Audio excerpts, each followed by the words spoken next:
The Adventures of Pinocchio by Carlo Collodi. Chapter 13. Cat and Fox and Marionette walked and walked and walked. At last, toward evening, dead tired, they came to the inn of the Red Lobster. "Let us stop here a while," said the Fox, "to eat a bite and rest for a few hours. At midnight we'll start out again, for at dawn tomorrow we must be at the Field of Wonders." They went into the inn and all three sat down at the same table. However, not one of them was very hungry. The poor Cat felt very weak, and he was able to eat only 35 mullets with tomato sauce and 4 portions of tripe with cheese. Moreover, as he was so in need of strength, he had to have 4 more helpings of butter and cheese. The Fox, after a great deal of coaxing, tried his best to eat a little. The doctor had put him on a diet, and he had to be satisfied with a small hare dressed with a dozen young and tender spring chickens.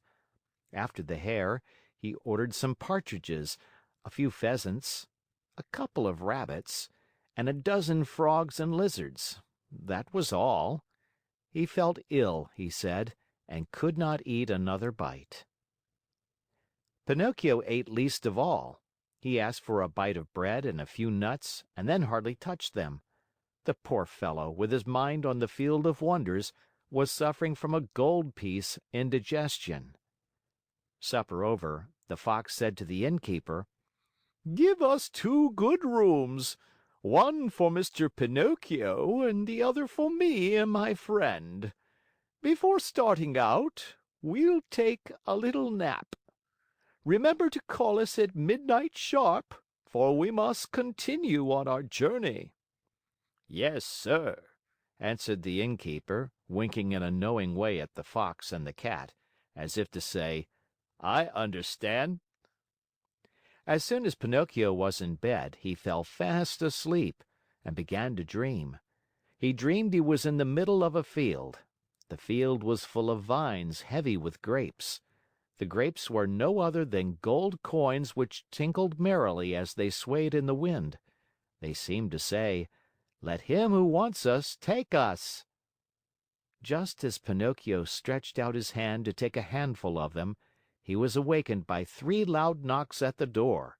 It was the innkeeper who had come to tell him that midnight had struck. "Are my friends ready?"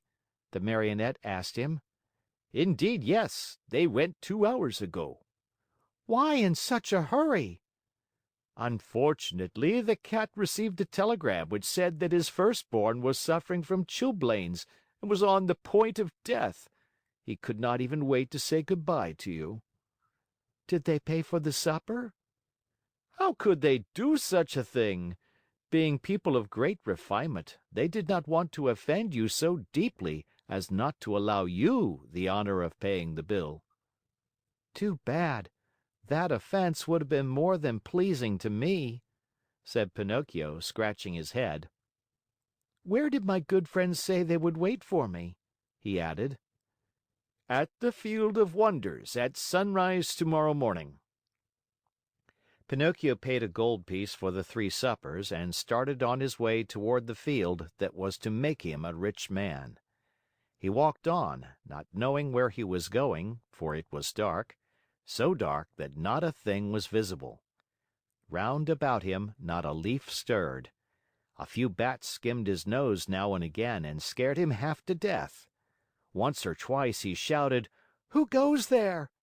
And the faraway hills echoed back to him, "Who goes there? Who goes there? Who goes?" As he walked, Pinocchio noticed a tiny insect glimmering on the trunk of a tree, a small being that glowed with a pale, soft light. "Who are you?" he asked. "I am the ghost of the Talking Cricket," answered the little being in a faint voice that sounded as if it came from a faraway world. "What do you want?" asked the Marionette. "I want to give you a few words of good advice. Return home and give the 4 gold pieces you have left to your poor old father, who is weeping because he has not seen you for many a day. Tomorrow my father will be a rich man, for these 4 gold pieces will become 2,000. Don't listen to those who promise you wealth overnight, my boy. As a rule, they are either fools or swindlers. Listen to me and go home." "But I want to go on." "The hour is late." "I want to go on." "The night is very dark." "I want to go on." "The road is dangerous." "I want to go on." "Remember that boys who insist on having their own way sooner or later come to grief." "The same nonsense. Good by, Cricket." "Good night, Pinocchio, and may Heaven preserve you from the assassins." There was silence for a minute, and the light of the talking Cricket disappeared suddenly, just as if someone had snuffed it out.